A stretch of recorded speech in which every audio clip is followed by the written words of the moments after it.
اور شہر میں داخل ہوئے. وہاں سے کپڑے اور گاڑی چوری کرنے کے بعد کسی اور ملک میں چلے گئے. لیکن FBI نے اپنی رپورٹ میں لکھا تھا کہ وہاں سے کوئی گاڑی چوری نہیں ہوئی. مگر 2011 میں نیشنل جیوگرافک ایک ڈاکومنٹری بناتا ہے وینشڈ فرام الکیٹرز. اس میں بتایا گیا ہے کہ جیل بریک کے اگلے دن یعنی 12 جون 1962 کو میرین کاؤنٹی سے ایک گاڑی چوری ہوئی. یہ نیلے رنگ کی 1955 ماڈل شیورلے تھی. FBI کا دوسرا کلیم کہ اس ٹھنڈے پانی میں انہوں نے سروائیو نہیں کیا ہوگا یہ بھی غلط ثابت ہوتا ہے، کیونکہ اس جیل بریک کے 6 مہینے بعد ایک اور قیدی جان پاؤل اسکاٹ نے بھی بھاگنے کی کوشش کی، جس نے تیر کر سمندر پار کیا اور گولڈن برج تک پہنچ چکا تھا جب اسے پولیس نے پکڑا. ٹھنڈے پانی کی وجہ سے اسے ہائپوتھرمیا ہو گیا تھا مگر اس کی جان بچ گئی. جان پاؤل اسکاٹ جس کے پاس کچھ نہیں تھا، جب وہ سمندر پار کر سکتا ہے تو فرینک موریس اور اینگلن بردرز بھی کر سکتے ہیں، کیونکہ وہ پوری تیاری سے نکلے تھے. ان کے پاس بوٹ بھی تھی اور لائف جیکٹس بھی. اب بات کرتے ہیں دوسری تھیوری کی، جس کے مطابق وہ صرف 180 میٹر دور تک ہی سمندر میں گئے.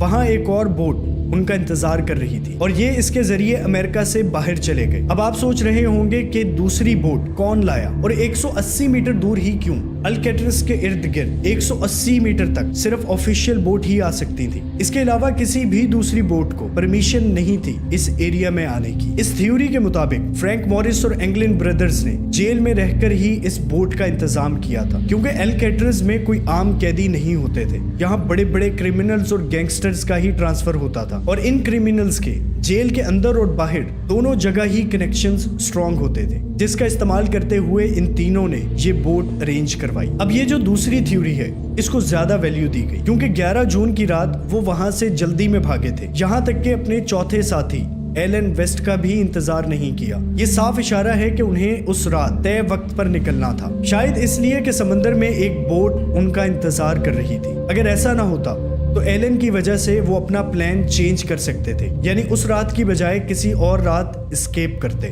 سین فرانسسکو پولیس ڈپارٹمنٹ کے ایک آفیسر رابرٹ چیچی کا کہنا تھا کہ 11 اور 12 جون 1962 کی رات تقریباً 1 بجے کے پاس الکیٹرز جیل سے کچھ دور ایک بوٹ سمندر میں موجود تھی جس کی لائٹس آف تھی، اور کچھ ہی دیر بعد وہ سٹارٹ ہوئی اور گولڈن برج کے نیچے سے ہوتی ہوئی چلی گئی.